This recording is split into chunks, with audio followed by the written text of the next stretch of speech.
So welcome everybody. We're here tonight to celebrate Chloe.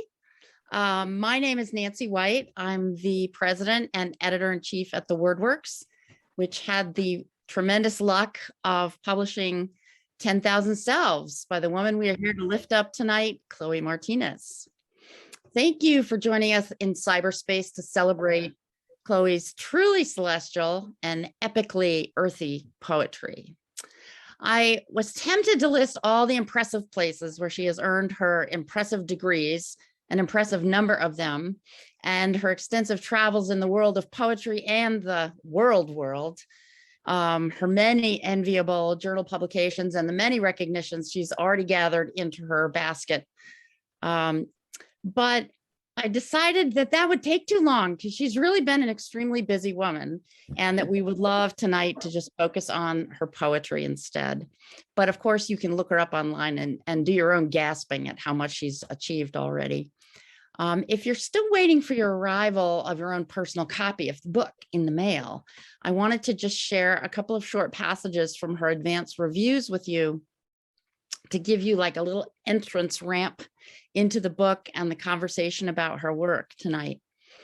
Adrienne Mateka calls the book gorgeous. I have to agree. And wholehearted. I have to agree again, saying that 10,000 Selves immerses us in a complicated poetic in which the geographies of the self are transposed and transformed by the geographies of the external world. Sometimes those metamorphic spaces are built out of mythologies and atlas pages. Other times, they're made from city sidewalks, pop songs, and swallowtails. In poem after poem, they show the myriad possibilities in our extraordinary and surprising lives. According to Suzanne Buffum, a fellow poet, these multi-layered lyrics tell stories in abundance of emperors, peacocks, preschool drop-offs, falling snow. But their logic is mandala-like rather than linear. Instead of onward toward meaning, they lead us inward towards mystery. Martinez understands the power of story to transmute experience into knowledge, and the power of poetry to question story's power. Her scope is global, her vision historical, and her voice, by turns tender, sardonic, full of rage, or humbled awe, is eloquently contemporary. So that's the evening you have planned. Chloe has got a lot lined up tonight. We're going to kick off the event with some music from Nora and Jamie Proctor, our special musical guests, to kind of cleanse the palate, get us focused. So Jamie and Nora, here you go. Thank you. Thanks so much. We're so happy to be here celebrating Chloe's gorgeous book, and we thought we would play a song about thinking. So this is a song called Lost in My Mind. Put your dreams away for now. I won't see you for some time. I get lost in my mind. Get lost in my mind. No one once told me you're already home and you feel lost. I get lost in my mind.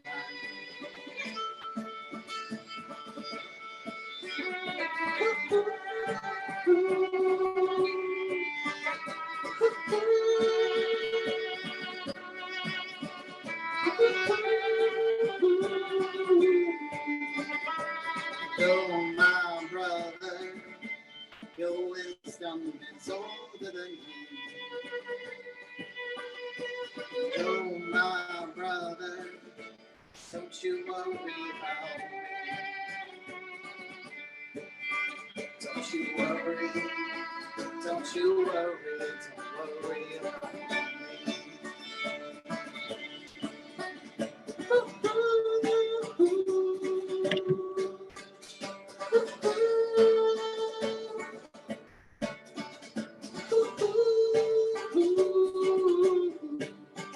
How's that breath laying calm and how's your engine run? Is that bridge getting built?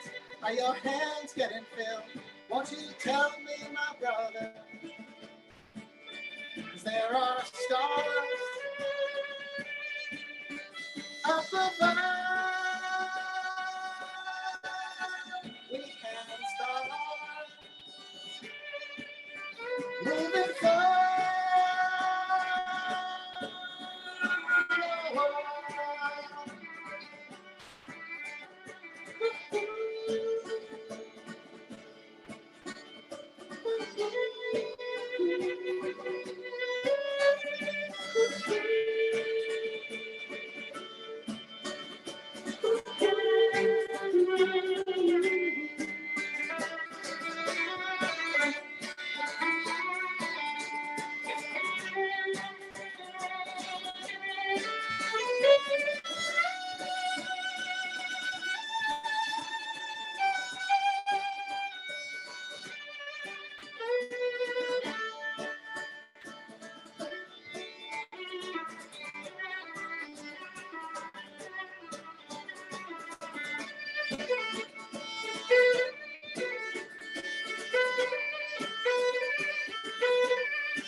Lost in my mind, I get lost in my mind. I get lost, I get lost, I get lost in my mind. I get lost in my mind, lost in my mind. I get lost, I get lost, I get lost, I get lost, so I get lost.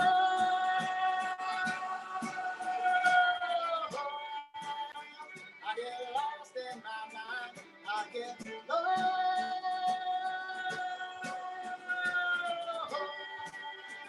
I get lost, I get lost, I get.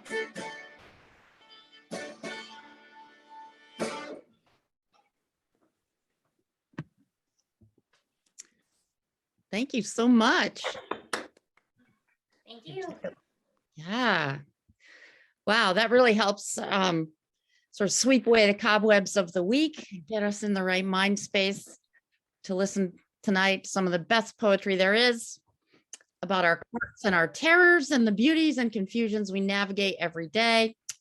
The work of she who wishes we would not keep saying her name, Chloe Martinez. We are lucky to have with us tonight two leading members of the Chloe Martinez fan club, and they're going to present and discuss some of their favorite poems from 10,000 Selves, Catherine Hollander and Regan Huff. Catherine is a poet and historian. Her first book of poems, My German Dictionary, was published by Way Wiser Press in 2019. She lives in Somerville, Mass, and teaches at Tufts University. Regan Huff is a poet programmer living in Seattle. And here they go.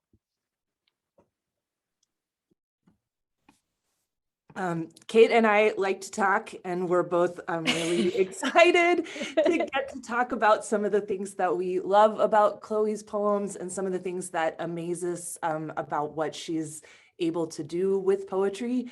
But before we kick off, I just wanted to invite other folks. Like, one of the things that we and Chloe talked about was the idea of being kind of done with passive silent Zooms where everyone has to sit quietly and listen with their mute on and be polite. So if you feel so moved and you have things you want to add to the conversation, please feel free to unmute and join us, or put things in the chat, or give us something to respond to if you'd like to participate in the conversation. And I'll just mention that also extends to the section later where Chloe's going to read poems.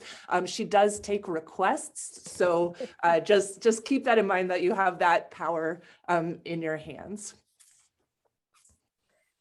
Yay, this is very exciting. Thank you so much, Nancy. And that was beautiful, Nora and Jamie. That was amazing. Thank you so much to everybody who's here. And I'm so excited to be doing this, celebrating this marvelous book, welcoming it into the world. And I feel really proud and honored to have gotten to see it in manuscript and to see so many of the poems grow over the years.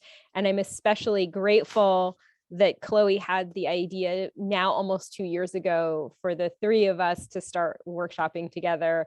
It's, for me, one of the only, if maybe not the only, kind of purely positive thing to come out of the pandemic. And so it's really exciting that we get to kind of be here and celebrate this book. So If you have your copy and you want to follow along, this can be interactive. I'm going to read a poem on page 7. And then we'll talk about it a little bit, and then we'll read some more poems.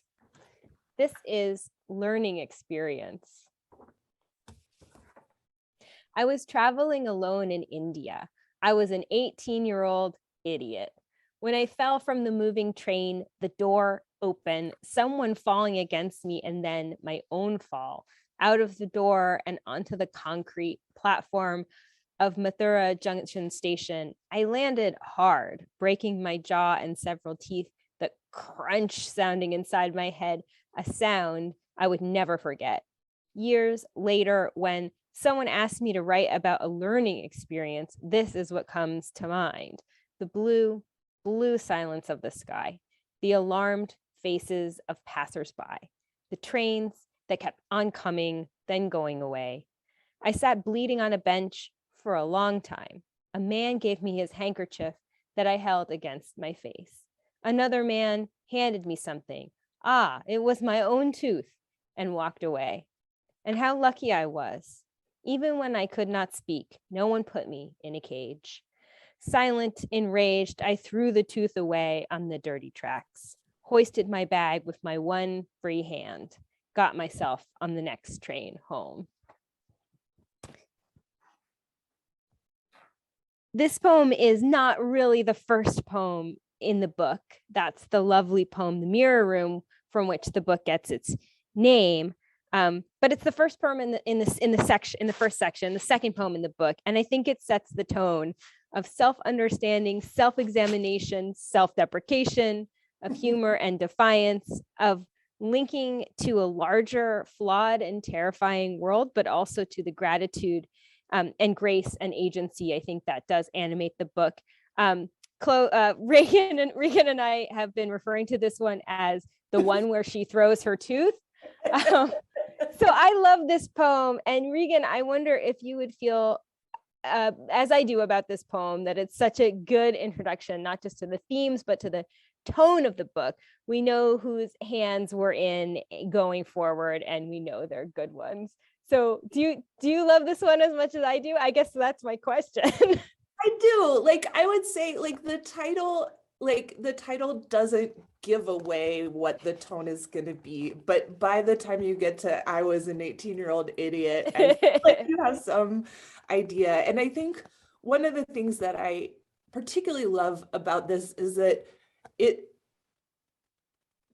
is clearly some kind of a learning experience, but it's not really clear what's learned exactly. I mean, in the best way. Like, I think in that way that we keep talking about it is the one where she throws her tooth. It's kind of just like about being in that state where you're kind of learning nothing. Like, you're just having this like big emotional reaction to this like ridiculous, incredible thing that just happened. And maybe you haven't actually learned anything at all. Yeah. I mean, it implies that the writer is no longer an 18-year-old idiot. Which is true. We know this to be true. I do love the kind of judgment it makes about whoever is asking the question, describe a learning experience, because Yes. you know that whoever that is does not have the does not wish you well, like doesn't have great intentions, right? They're somehow like trying to get you to confront something or think about something that was actually an unmitigated shitstorm. Oh, sorry. Just like really a disaster, which you then are supposed to transform into something good. And yet the ironic piece of all of that is that in fact, the poem does transform it into something good. There's a poem that I don't think is in this book, but it is about an experience sort of being forced into meditation and being kind of like told all these things that the poet is supposed to be thinking about. And instead, like, they're thinking about like New York City and like all of these other sort of busy thoughts and things. I don't know, there's like an obstinacy from that poem that I loved that I feel like is here too. Like the minute someone asks you to write about a learning experience, like all of the teenage pouting and resistance comes out.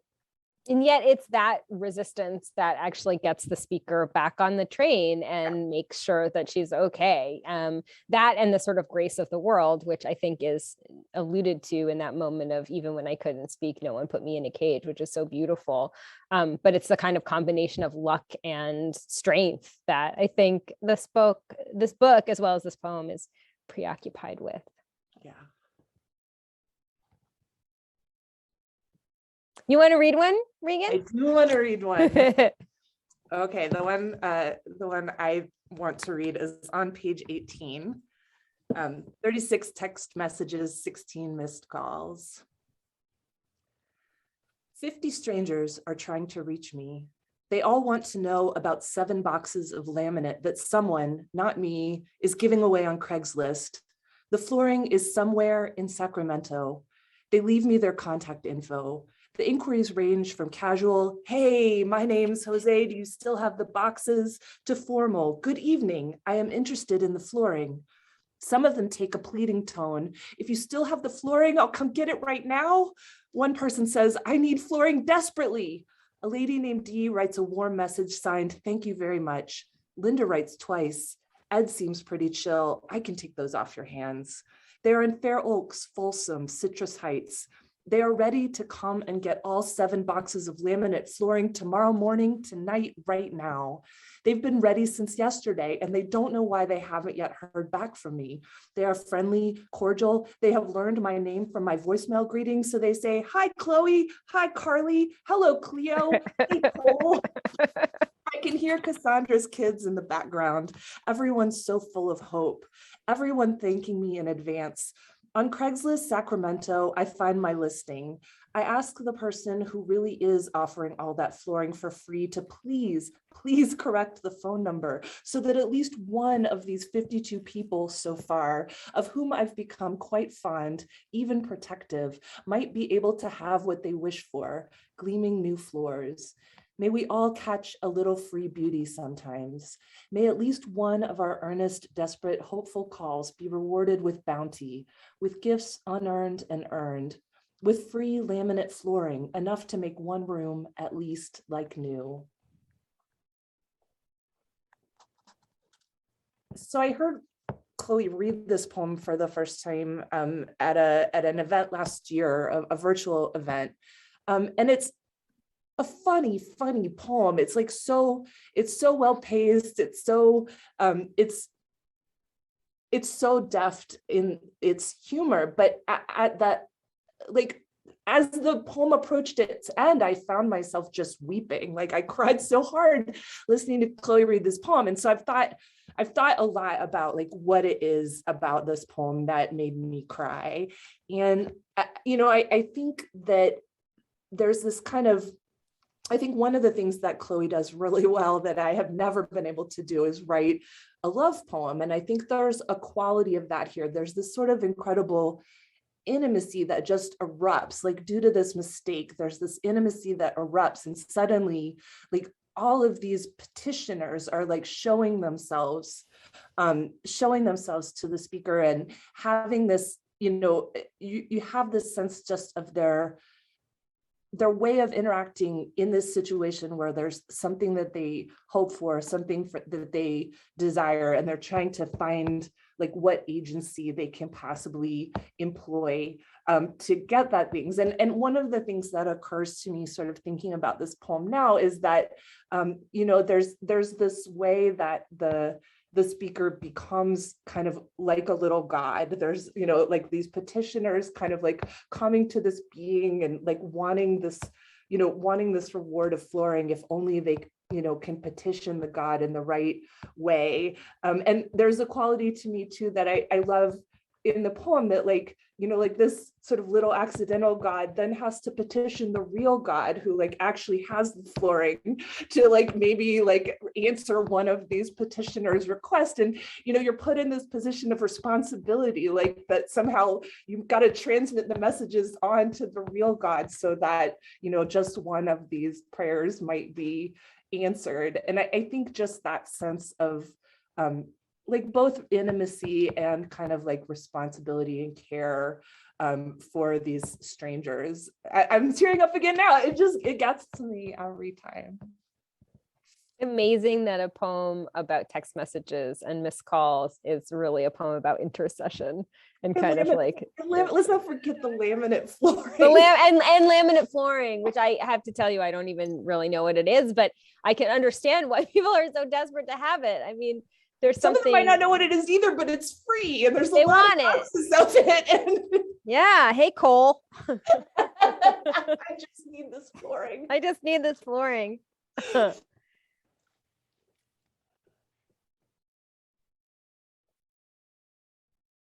I feel like there's something worth saying too about like where a poem like this fits in to a book that has so many kind of I don't know, more exotic settings or more kind of far-reaching themes. Like I think one of the things that I really like about Chloe's poems is not only that there can be these sort of like poems about these monuments in India and, you know, that have like interspersed bits of Hindi script and like poems about paintings that are just like really insightful about these kind of great works. And they're right at home with like a poem about a missed, like a poorly printed Craigslist listing about laminate flooring. Like they go together. I'm going to just hand that to you, Kate. Why is it so?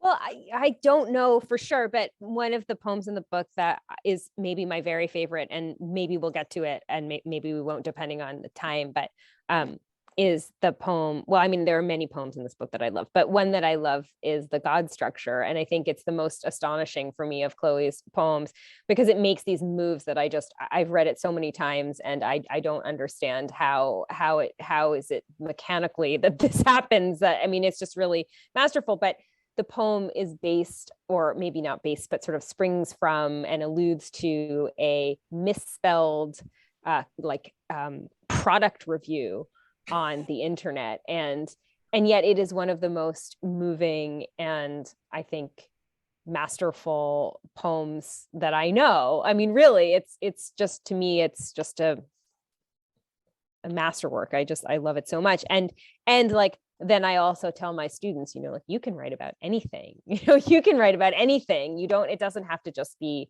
a profound experience, or it could be a profound experience that starts off with a, missed call or a misspelled product review or, being overtired, or there's just something so alive, I think, about these kind of quotidian moments in this book and the way that they connect to this sort of sublime. And sort of show that anything is an opening. Like yes, I think so. And that, the end of the book with the volcano that opens. Sorry, spoilers. I don't know. I mean, am I allowed to tell the end? But the last poem has this kind of moment of opening, and it's, I think it's. Is that the one you were going to read next? No, I was going to read Palace Gate, but I don't have to. I can read that one. Read what you want. All right, I'm going to read Palace Gate because I want to ask Chloe a question about it if she will permit me. This is for those following along on page 58 of your hymnals. Okay. Palace Gate. The handprints of the 16 satis are carved in the wall, colored with red powder because they were wives, and gold for the fire. No, that's not true. Red for auspiciousness and gold for royalty. Red and gold for the colors brides wear. Red, the meat flung off the parapets in the golden dusk to feed the huge circling kites to prevent misfortune. Red, a ring I stole from a gift shop in high school. I still wear the ring, and on my other hand, one band in plain gold, another with 3 red rubies. Gold, the field of daffodils where my mother and sister and I were chased out by barking dogs. Red, their collars. We thought it would be all right to pick them. Red, the Toyota hatchback that broke after so many years. Gold, the sedan that somebody gave us that smelled always like grandparents. Red, my blood on the train platform. Gold, the dirt on my knees, on my bleeding palms. Red, the telephone, but the shopkeeper had no phone book. I wept on the counter, a gold Ganesha looked on from his corner shrine. Read the sandstone palace, even under whitewash. I never stole anything else. I love this poem, which then does link to the first poem I read, that sort of moment on the train platform. And I love to teach this poem because of its formal quality, the repetition of red and gold and the kind of like metrical moments. And I think it demonstrates how you can incorporate form into a poem without immediately going down a really regular or constrained established form path. You don't have to sort of say, I'm going to write a Petrarchan sonnet and here it goes, but that there's ways to kind of use formal elements like repetition, the repetition of these two colors, to make your poem, to make it go. And so I guess I wanted to ask if Chloe, you feel like you would like to answer any questions about sort of like the form in this poem. And if not, you can just sort of go like, no, move on, next question, and we'll go to the next.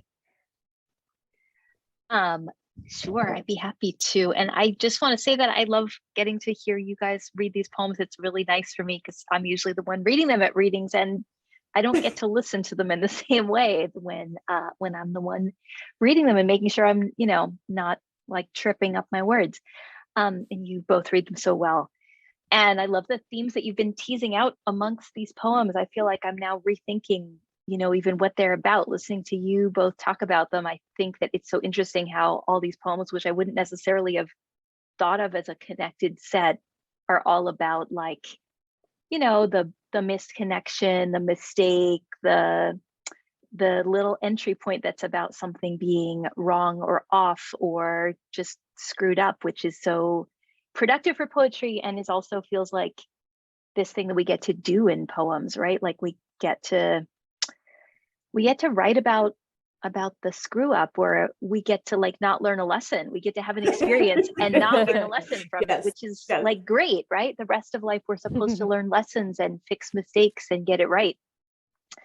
So yeah, I would say I love, Kate, your question about form in this poem. And it is a poem that I never thought about as having form, but that definitely immediately, like, it gave a form to me. It was like, oh, I'm associating around these two colors and I'm going to just make myself keep doing that. And that's, I think, an approach to form that's so much more interesting to me often than trying to say like I have to write a villanelle or a sonnet or something, even though I like that too, right? Form can just be any kind of pattern any kind of rule that you set yourself as a restriction can be productive.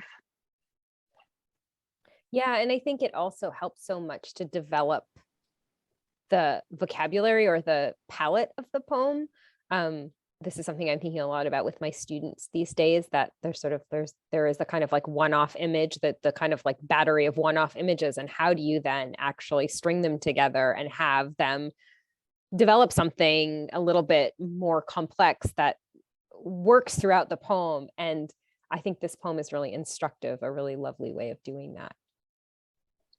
One side note I just want to throw out is also like something that you all and I have been talking about a lot is kind of this question of the authoritative voice, or sort of this idea of a way the poem can state something and kind of carry you along with it. And one of the things that's kind of funny to me is this, it starts Palace Gate, and then you're getting like this very straight, kind of tour guide description of what you're seeing on the Palace Gate. And it doesn't really open itself up and explain very much about the sort of ominousness of this. But I love that it just sort of like, it starts there and then it's like, no, it's total lie. And this is what it is. Or, well, no, this is what it is. And it's funny that it, like it gets its energy from like correcting itself and rethinking itself, and that kind of reworking and restating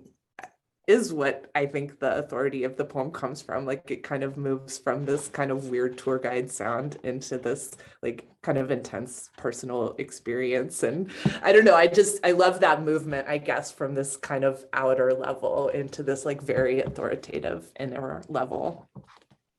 I think, for me, this poem also came out of the experience of my first time being in India and moving from the world of tour guides that tell you like this is the story of this place and there's a clear story to the lived experience, which is always, and I think maybe especially, I don't know, in this particular place of this medieval Indian fort that the poem is about, like a lot of those stories are made up or apocryphal, or they're like 3 different stories and they're totally conflicting. And like, I loved getting to put all of that mess into the poem.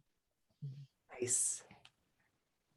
Well, Kate, I feel like we're kind of close to our time, and this seems like a really good place to switch over. What do you think? I mean, I think you could read one more, Regan, if you wanted, but if not, we could, because I think, oh, but you were going to read the 4 Past Lives as I recall them, which we love, but which are sort of long. Which are sort of long. Yeah. I don't know, Chloe, should we hand it over to you, or do you want a reprieve? I was like, would everyone else just read the poems? I think it might be time for Chloe to read some poems. Okay, I love listening to you guys, but all right, I will read some poems. 4 Past Lives, Erin is saying in the chat. Maybe I'll read 4 Past Why Lives. don't you read it? Yeah, why don't you read Okay. it? All right. Okay. So I'm gonna read 4 Past Lives, as I recall them, is a set of poems. There's a longer version of this in my chapbook. It's poems that came out of a month when I was writing poems for the grind, which is like a daily write a poem a day sort of commitment that you sign up for, and then you have to produce a poem every day, which is just gruesome and horrible, and like a desperate situation of I can't possibly write one more poem. So I started writing these poems that month during the grind, where every single poem had to be, this was kind of like a form that I made up. It had to be addressed to a you, and the you had to be a thing, and the things were totally disconnected, and they ended up being kind of like, I don't know, weird little love poems. And they all have like real stuff in them. So there are 4 of these in here. There are other ones in the chapbook. I'm just going to read 2 of them. I'm going to read The Thief and the Ant Killer. The Thief. You were a tapestry woven by medieval geniuses. Fortified towns and castles were contained merely in the background of you, and all your flowers were real, each identifiable by its Latin name. Had Latin names even been invented in your time? Anyway, I was a thief who spent hours unraveling only your gold and silver threads. Please understand, I didn't want to do it, but you sparkled so, and in those days there was a war on, and I was always hungry. And here's the ant killer. You were 500 ants, a black column winding across the kitchen wall, pooling like ink in the trash can if ink were alive. You were looking for water, as you or some other 500 ants always do in the heat in September. I was the woman with the spray bottle of Windex, I'm sorry, in the middle of the night. 500 black specks, you scattered in a panic, subsided, died. The bottle leaked somehow, bleach smell strong on my hand for hours. I was ruthless. I left all your dead bodies stuck to the wall for the new scouts to find. Okay, so other poems I was planning to read today. I do want to read The Mirror Room, which is the first poem in the book, and it's kind of like the introduction to the book, and it's where the book's title comes from, 10,000 Selves. And it is also set in the same place that the Palace Gate poem that we just talked about is set in. Maringar Fort in Jodhpur in Rajasthan, which is the place that I lived in for a couple months as an undergrad on study abroad, my very first time in India, a long time ago. The Mirror Room. You live in a high fort above a blue city, the rooftops below speckled with laundry. At night, the distant echoes of 100 brass bands, 100 weddings.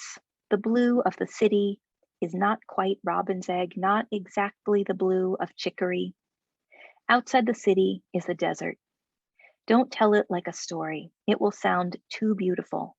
You stand on a high parapet in the rustle and coo of pigeons under filigreed eaves. When you step over red velvet ropes, leaving the museum behind, you find rooms empty as the moon. floors carpeted in desert silt. In one bedchamber turned cave, you hold your breath. You bow before a rank hill of bat guano. You touch niches for the ghosts of little lamps. And frescoed girls dance with gods along the wall. Plaster dusts your fingertips. Stained glass windows turn your thin skin rainbow. You take a photo of a white hallway. Mughal arches echo, fade into light. Not a story, not an image. It is a map. At the end of the hallway, a balcony, the ground hazily distant, the wide-winged turkey vultures gliding so close. Hold tight to the railing. Notice how soft the sandstone carved into curling vines. Notice it is crumbling. Merengar means sun citadel. Sheesh Mahal means mirror palace or else hall of mirrors, but it is just a tiny space, dim, claustrophobic with reflections. Wild, intimate room, it wants an audience. Here you are, alone with your 10,000 selves.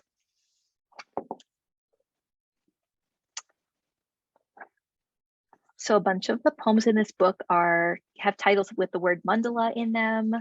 And that's a Sanskrit word that just means a circle. It has lots of meanings. There's also an epigraph at the beginning of the book if you want to learn about all kinds of wacky meanings of the word mandala, which also often gets pronounced mandala in English, right? But it's mandala. And a mandala is a circle, but it can also be like a meditative aid or a kind of circular map of the universe, all kinds of things in different South Asian religious contexts. So I was thinking about the mandala as a kind of like a poetic form that I made up for myself that has to somehow involve circles and has behind it the idea that you're making some kind of progress from a periphery to a center. Maybe it's spiritual progress, maybe it's just the everyday kind of like trying to get through the chaos of life that we're all in. And in this book, I'm in a lot of parental chaos. And this poem has some of that. Mandala of the pile of papers on the dining room table. Star of pain in your neck, turn it side to side, it glows in the dark all the same. Your poster of the Golden Temple keeps falling down over your desk, and the latest baby announcement watches you severely from the top of the pile. Send the gift already, says the baby, so new it hasn't yet learned how to smile. What is the proper order? How to master your materials? Annual reminder, protect yourself from the flu, and a catalog full of things you hate and also want. You try to imagine spending thousands on the Lombok bed. You stare at its hand-carved filigree imported perhaps from its namesake island in Indonesia, site of a recent earthquake, death toll 20, made in China more likely. The enormous headboard resembles a flower mandala, but I kid you not, painted white, and no illusory demons wait here for the boho chic sleeper to encounter in dreams or visions.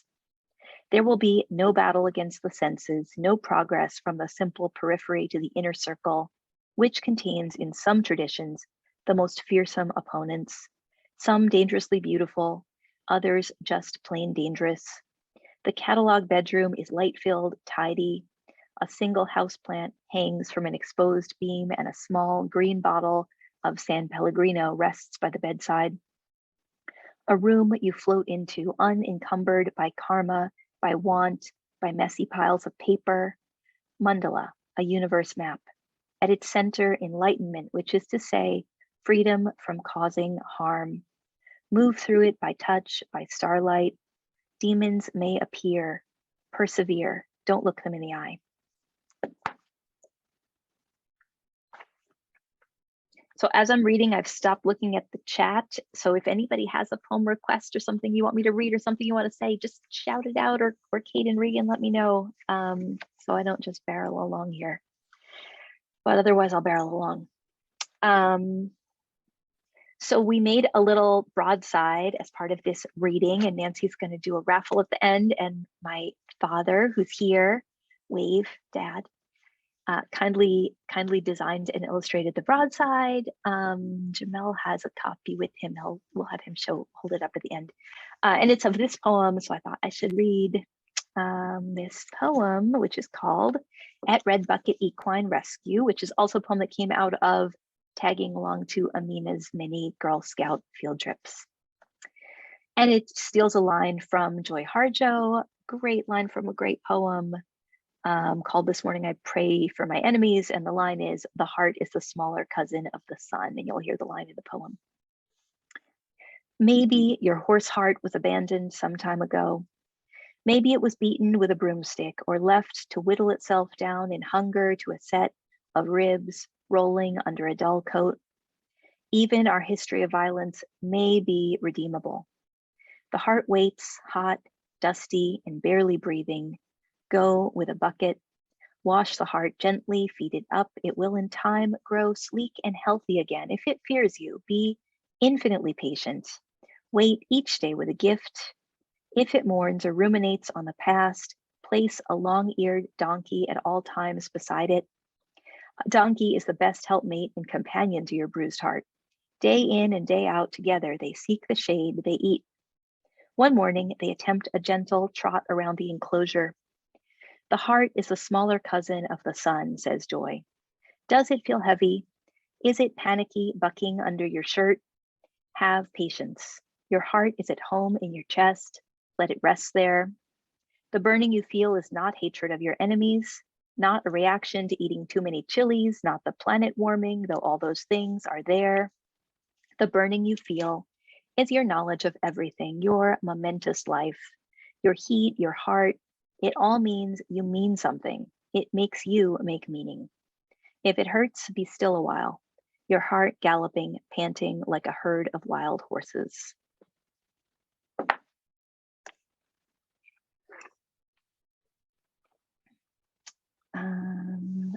Okay, I'm gonna read maybe just two more. I'm gonna read The God Structure. And then maybe I'll close out with that little volcano poem, which is also oh wait, I have two others that I want to read actually. Girl Scout badges first, then I'm gonna read God Structure and then Volcano. They're short. I think we won't take too long. So I wanted to read this poem, which is for Amina, my daughter. It's called Not Yet Official Girl Scout Badges. She's a Girl Scout. Forgetting to eat breakfast while reading badge. Lazing in bed on Sunday morning badge. Catching lizards that got inside and releasing them badge. Supermarket dancing badge. Empathy for the dog you hear howling every morning badge. Boredom badge. Patience while your little sister has another fit badge. Badge for intensity of focus. Steadfast refusal to eat foods you don't like badge. Distractibility badge, also called noticing that flower badge. Badge for laughing so hard you fall on the floor.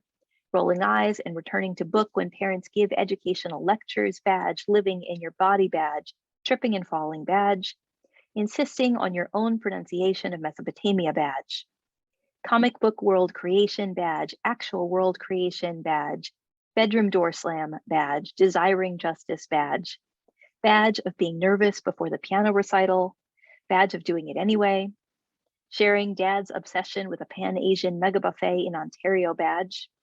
Secretive looking happily in the mirror sometimes badge. Sitting in mom's office after school because she missed extended day signups, and instead of complaining, putting all her paper clips into one giant paperclip chain badge. Badge of wonder, badge of rage, not caring much about badges badge.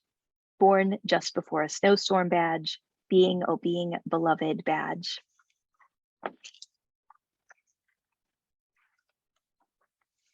Okay, now I'm really going to read two more. I'm going to read a poem that Kate mentioned called The God Structure, and it's from my friend Michael, to whom this book is also dedicated. And it comes out of a very weird thing. It comes out of a customer review of a bra, which was, the review said, it has a God structure. I think it will resist a long time. So that also gets sort of quoted in the poem. Oh, keep me up, keep me going, keep it together, smooth me, reduce excess movement. There is a heaviness, there is around me a God structure. It helps me organize my thoughts. It has laid out plans, I think, for various eventualities, and the existence of plans, though they change, is a comfort. This morning, the God structure led me to a vine that was drooping over the far edge of the front lawn, covered with ripe blackberries. God structure said, eat them, and I did.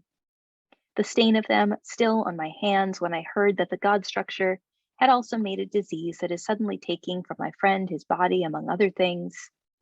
It seems the God structure doesn't give a shit, has no alternate plan. Keep Googling it. Nothing appears. His tongue tries to choke him in his sleep. His God structure is written into his code. It was always there in silence, inevitable. Whatever has a God structure is real, is irresistible. Its tiny ticking bricks, its termite riddled beams, picturesque and stupid, and also vast avenues that shape the light and the sea that makes us go on somehow after we look at it, and also flying buttresses that carry that weight, moving it outward until it becomes bearable. The God structure has no need of metal underwire. It lifts with mere stitches and foam, beauty, light. It won't hoist me too high, will it? God structure, maybe you don't listen, but if by chance you do, I could use just enough support to keep my tired breast in its hapless place, awaiting plans, awaiting some revelation. We speak on the phone, my friend's murderous tongue and me. We say at the end of the conversation, I'll let you go. The God structure has written us this script. We read it aloud. We hope to resist a long time. Okay, last poem I'm going to read is a very short one.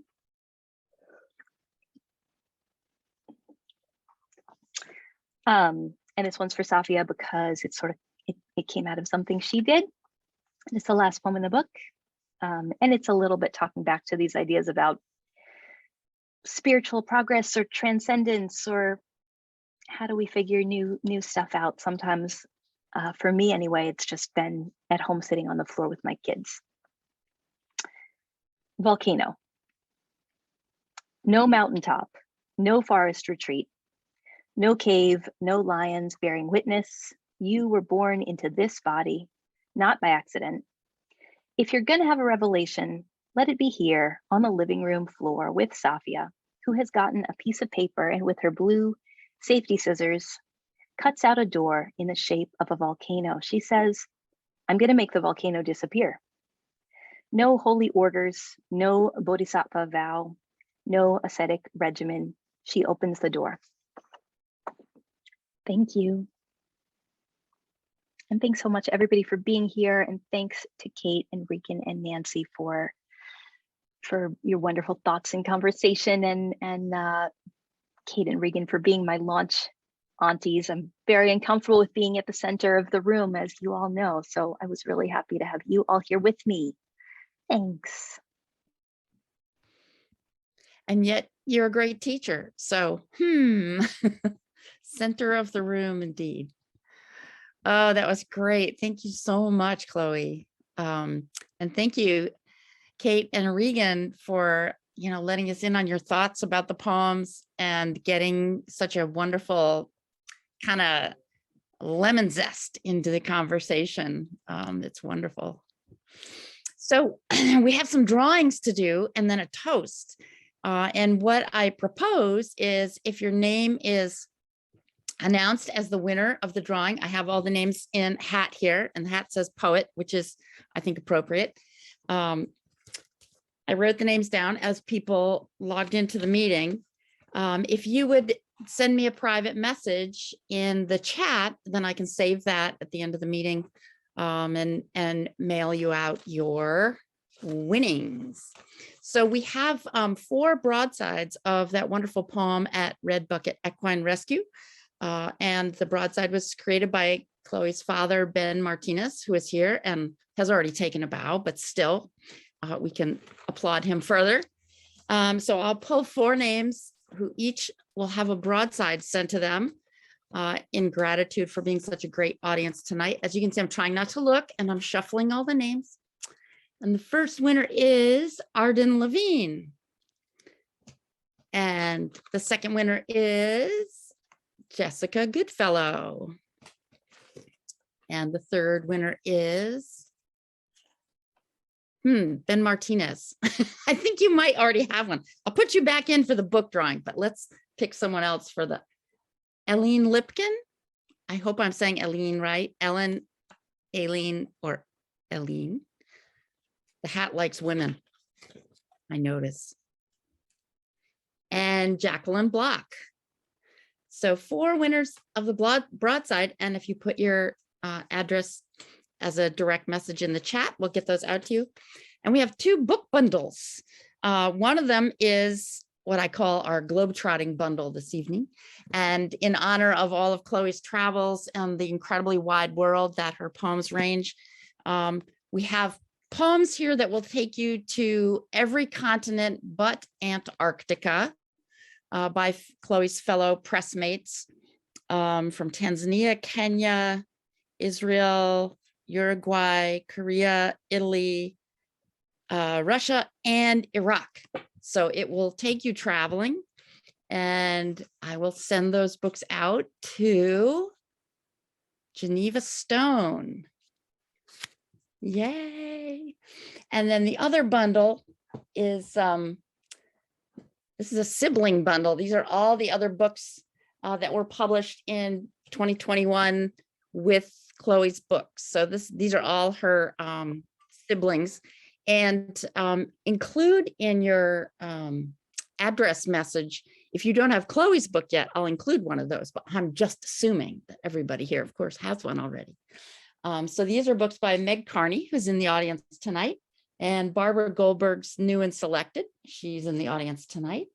Andrea Carter Brown, David Allen Sullivan, Julie Marie Wade, Carolyn Guinzio, and Marco Pogacar, translated by Andrea Georgievich, which I am also probably mispronouncing. So we will send that bundle out to Erin Quesedo Kimura, who made our first poetry request this evening. So that feels very appropriate. Great. And as much as we don't want tonight to end, it's time for a toast. So either with a copy of your book, or perhaps you brought a beverage, or with just your highly eloquent hand. If you would join in toasting Chloe, we want to thank you for this vibrant and far-reaching book, for the perseverance it takes to keep working on a book over the years while also being a scholar and a mother and a wife and a good community member and a writing group member. That is no small feat to get the whole book together and to persevere until that book is out in the world. And then lastly, for the ways by being yourself and by giving us this book, you give us a more hopeful and nourishing place to live our own lives. So to the 10,000 selves of Chloe Martinez. Yay! And now anybody who wants to can turn off their microphone and add their own 2 cents. Say hello, say goodbye, say your favorite poem. Chime on in. That was fantastic. That was fantastic. Thank you so much. Thank you. Thanks everybody for coming. Thank you so much. Thanks so much, Nancy. So glad you could all be here. Thank you for celebrating with me. I'm so glad this is out in the world. You know, it is so hard to get a book out, and I'm just so pleased with the great press, and you're a great poet. Congratulations, everybody. Thank you so much, Geneva. Thank you. Thank you for giving us these poems, Chloe. Thank you again. Thank you, Kate. Thank you, Nancy. Thanks, Dad, for the broadside. So happy for everybody who won things. And if you desperately need a broadside, you just get in touch with me. If you didn't win one, we can talk. Is there a way to show what the broadside looks like? Yes, Jamel, you have it there. Can you hold it up closer to the light? There it is. I also have, I think I posted a picture of it somewhere on Facebook and I forgot to bring them here with me, but there, here, I'll spotlight Jamel for just a second. There it is. Hold it a little bit farther back so we can see the whole thing. There it is. It's got a beautiful, beautiful horse there. And Red Bucket, the poem. Beautiful. So are they for sale? You know, I haven't really figured it out yet, but yeah, they could be for sale. Just send me a Right. message. Right? Yeah. Hello. We just wanted to have them for something special for the reading, but yes, there should be a way for them to get to people after this too. All right, so we let everybody go. It's always sad to say goodbye, but we have the book. This was Thank so you all. fun. Thank you so much. Congratulations, Chloe. Congratulations. Thank you. Thanks, Nora and Jamie, so much for the music. It was awesome. Thanks all for coming. Thanks to everybody.